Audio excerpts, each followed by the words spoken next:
Hello, welcome to Confidence Through Cabaret. My name is Heather. I'm so glad you're here. Today is Work It Out for Thursday. And we're continuing on with our theme from Monday, which was about launching our Dreamscaping Masterclass on confidencethroughcabaret.com. Go check that out. It's a wonderful masterclass, which was done for us with Amber Clyde. And we went through an exercise about what we really want. And then on Tuesday, then we talked about what we really want in our video channel and Let's Get Personal segment. And then Wednesday, we launched a podcast with Amber Clyde, which was an interview all about her yoga life, her program, and really about those pillars of getting what you want around self-care, around gratitude, and around forgiveness.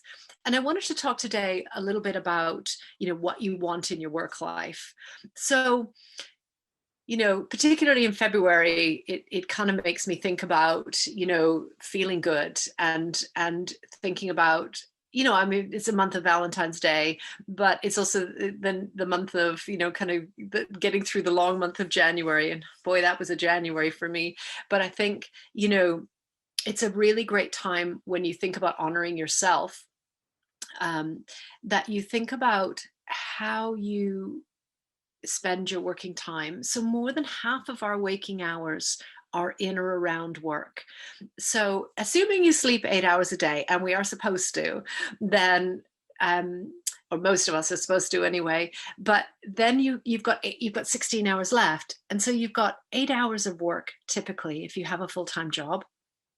And that is on top of that, getting ready for work, getting to work if you have a commute, then doing your work. Most of us don't end our work on the 8 hours. Some of us are fortunate and we do, but most of us end up working a lot more than 8 hours.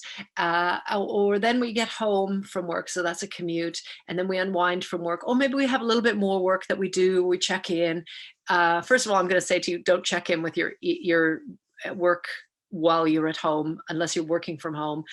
Don't check in, like have a boundary there, have a boundary where you sort of say, this is the end of my working day and I'm not checking my emails again, or I'm not taking calls, or I'm not sending messages in the evenings. And I know a lot of us have a practice. My clients, all of them end up in some, if I'm working for a big company, at least some of them are working evenings and weekends and things. And I would say have a boundary for your own purposes. But in terms of having what we want, which is our theme this week around, what do you truly desire? So I wish I was, I wish I wasn't, I wish I had, I wish I could, really checking in with those things in your work life. Because sometimes we end up, we start off applying for a job, and then we have the job, and then we land into another role, and, we don't often think about, how does that align with my goals in my own life? So how does that align with what I want out of life? So if you are trading time for money, in other words, if you have a full-time job, then for sure, you need to be adding value to that business or that team, and that, you need to be reaching your goals and so on. But you also need to be aligning it with your own personal goals. So that's what we talk about work-life balance. It's not just about time. It's not just about, I have this much time for my personal life, for my family, friends, and community. And that final 8 hours is divided amongst all of those. But it's also about, does my work life enable me to have what I want in my home life? So in my business, it does very much, or it did pre-COVID, who knows? But I loved what I did. I loved being in an environment with people. I loved being with different people every day. I loved being in a large group. I loved communicating face to face. And I loved my subjects, which was all about interpersonal skills, communication, leadership, etc. And I also loved my coaching practice. And so when I went into lockdown in the UK in 2020, I couldn't do a lot of those things because I couldn't travel and I couldn't be in large groups and running conferences and so on. But when I thought about what am I going to do now, and when it became evident that I was actually going to be unable to do that for quite a number of months, I immediately thought, well, that's okay, because I've been a coach for, well, longer than I'm willing to admit, but into decades now. So I can do life coaching, and I can do business coaching and career coaching from home and so on. And immediately that was my go-to, is this will be fairly straightforward, and it's a reasonable source of income and so on. But when I thought about it in terms of aligning with what I want and what serves me, then I realized that life coaching for me isn't the right thing at this time. And I really had to have boundaries about that. And I really had to think, given that I have a lot going on in my own life, and I have, in my especially recent years, had a lot of things to deal with, with family and so on. And given that I was missing my studio and my dancing life, and I was also missing my friends and my social life, I felt like I didn't have enough energy to give to work life. To life coaching, and it made me kind of reflect on what's going to serve me. I have a tendency towards being an empath anyway, so I know that I get, if I'm doing life coaching, I know that I get very involved in life coaching, and I'm very invested in that energy, and that doesn't serve my clients, and it certainly doesn't serve me. So I realized that this isn't the right time to be doing life coaching. And I really appreciated at that point that I had that boundary, and that I was able to say, what is going to serve me personally, not just what's going to serve my work life, because they're not separate. And so when we talk about work-life balance, it's not just about having enough time for one thing and enough time for the other. It's also about what we want. So what do I really want, and what are my desires, and then what serves that? Sorry, I was about to sneeze. Okay, it's gone. So that's just part of the live video scene, isn't it? So what made me think about this is, when we think about our true desires and trying to find that full alignment, then our work life is such an important part of that, because we get so much from achieving things and learning things and so on.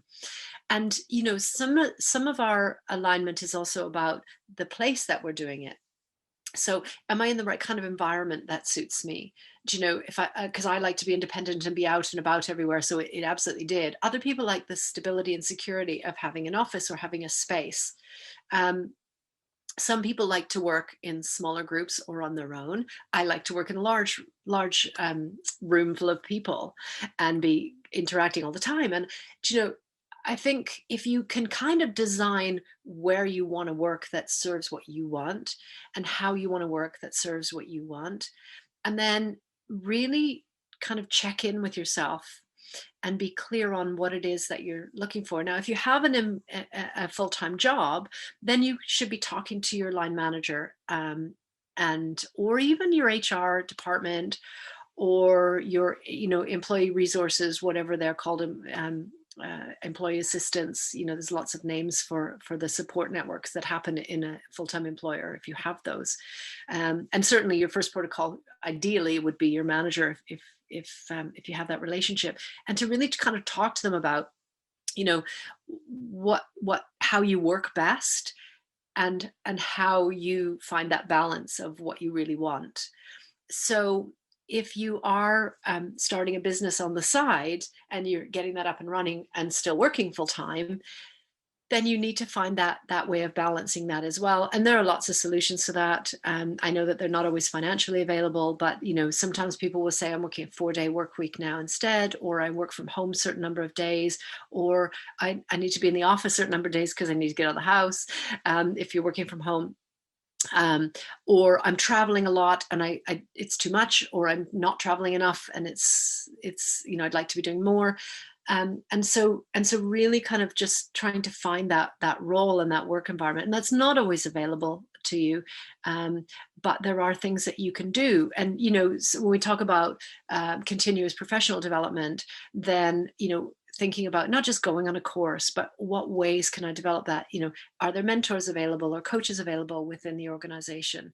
And then you can link that with your own personal business that you're perhaps trying to start, if that's what you're doing. And you can start to think about, what kind of skills, knowledge, and experience you need to gain there, and then try and marry the two together. So, for example, if you have a full-time job and you want to start a business online, let's say, or it doesn't have to be online, but you want to start your own business, then maybe your stage life needs more exposure. Maybe you want to gain more experience with that. Maybe you want to grow that ability to be able to do Facebook Lives or podcasts, or in some way reach out for marketing. And even if you're starting a shop, you'll still need to have some sort of online presence to promote it. Is kind of how things work now, our reality. So you might say to your line manager that you'd like to be doing more presentations. I don't really want to do presentations, but I want to develop that stage life. So this is a good way to do it. That might be your situation. You might find that you want to develop a coaching practice, and that's what you're building in your own life. And you might be able to have a coach in your full-time job if that's what's happening. And then you might be able to get some coaching and get some experience of what coaching is about and how that works, and so on. Or you might say, I'd actually like to coach other people. Is there a program that could enable me to learn coaching skills within your current job? It might be that you're given new people, and you're doing their induction, and you're developing, their career within the business as when they're new, and those can complement the coaching business that you're trying to build. So maybe you're not trying to build a business at all. You still want to be able to develop skills that really help you grow your confidence in the way that you want to grow your confidence. So the first place to start is to get quiet and to spend some time and to really think about and list what it is that you want. Like, what do you truly want? And then what do you want from your work life? What do you want to develop? Because our work life is a huge part of our self-worth. It's a huge part of our achievements. It's a huge part of having goals. It's a huge part of our motivation, which is willingness to put energy into something. So having that work life that really honors you feeling good and really feeds your self-worth is important. It might be that you need to have conversations with your line manager, your HR people, that you need more feedback, or you need feedback done in a more constructive way, or given in a more constructive way, I should say, or you need to have more clear guidelines around goals and targets, or you need to align those goals and targets with, if you're working for a business, with the business's goals and targets. It's amazing to me how many businesses I go into and people will say, well, what I do has nothing to do with really the success of the business, because I serve people within the business. And I think, well, but you serving people within the business enables them to serve the external customer. So surely the internal customer is adding value to the business. Otherwise, your role wouldn't exist. Like, if you're in a job and your role exists and isn't necessary, then the writing's on the wall. It's not going to be long before someone else figures that out. So of course, your role is important. So maybe you want that guidance about, I don't really see how the business's direction and the business's success has anything to do with me. And that's a performance management conversation that you need to be having with your line manager or your HR or whomever. And as I say, you might be asking for more feedback, or you might be asking for more challenging things to do or new things to do, and really kind of aligning with what it is that serves you and what it is that makes you desire going to work and enjoy going to work. I know there are a lot of people who, Sunday evening, they start to dread going to work. Try and figure out why that is and what that's about. Try and figure out what is it about that. So maybe it's the people that you work with. Then that's what you need to be tackling, so that you have an environment where you're more feeling more welcome, or more valued, or more comfortable. Maybe it's the actual work that you're doing, and then you need to look at what it is that you would want instead. Because you can't go and have a performance discussion with someone in your business and say, actually, I don't want to be doing these things. They're going to say, what do you want to be doing instead? So you need to have that answer and that information.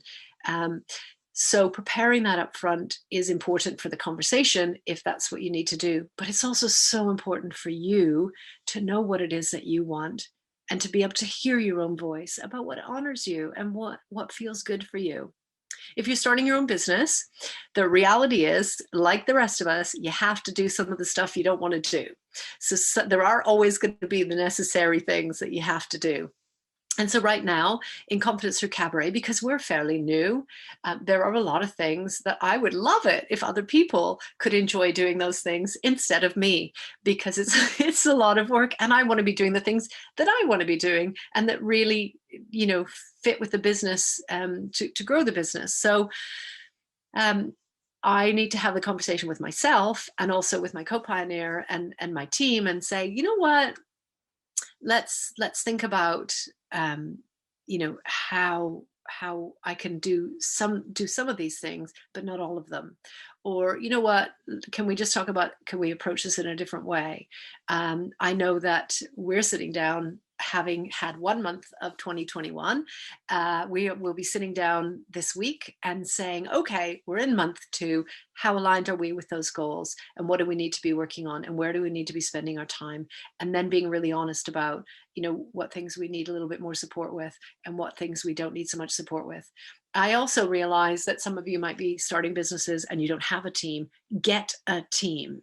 And when I say that, it doesn't have to cost you money. Get an accountability partner. Get a friend who can support you, and you can work together and share ideas, and who kind of keeps you accountable. You can create a team without needing to hire people. And so I would invite you to try any one of these things. I'd love to hear how you're doing. We're in Facebook community. We have a very active, supportive, uplifting community. We share our ideas. We share congratulations and celebrations. And we share questions like, I don't know how to do this. Can you help me?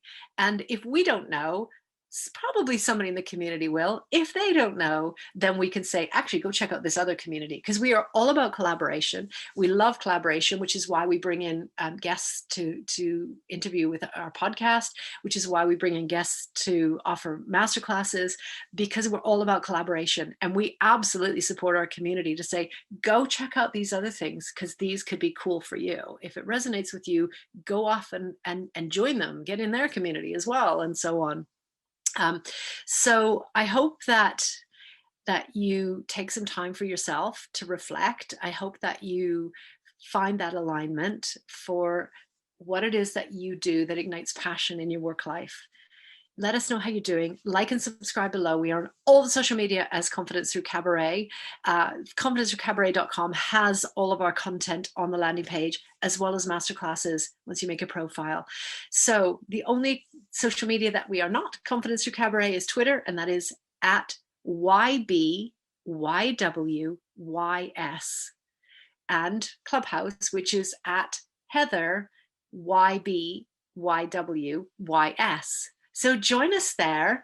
Those letters stand for our tagline, which is that it is your body, your world, your stage. Thank you for joining me. Love having you here. Bye.